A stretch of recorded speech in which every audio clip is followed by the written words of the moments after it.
Sa harap ng masiglang musika at matinding sigawan ng suporta, ipinagmamalaki ngayon ng bansa ang mga kabataang Pinoy na sasabak sa nalalapit na Asian Youth Games 2025. Bit-bit ng mga batang atleta ang bandila ng Pilipinas, hindi lang para sa medalya, kundi para ipakita ang disiplina, determinasyon at pusong palaban ng kabataang Pilipino.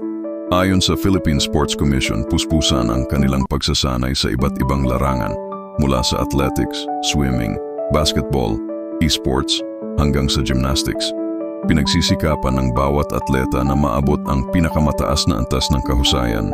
Sa mga training camps, kahit pagod at pawis ang puhunan, ngiti pa rin ang baon dahil para sa kanila, ang laban ay hindi lang para sa sarili kundi para sa bayan. Kasabay nito, nagbigay ng pahayag ang Pangulo ng Pilipinas na nagsabing hindi niya papayagan ang anumang uri ng irresponsible mining. Isang malinaw na mensahe ito sa sektor ng pagmimina na kailangang isulong ang pag-unlad ng hindi sinasakripisyo ang kalikasan.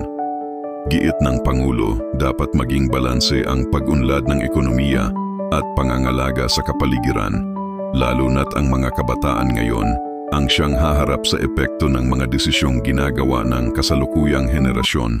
Sa isang banda, ang dedikasyon ng mga batang atleta ay nagsisilbing simbolo ng pag-asa at kinabukasan, habang ang paninindigan ng pamahalaan laban sa mapanirang pagmimina ay paalala na dapat nating ingatan ang bansang kanilang ipaglalaban.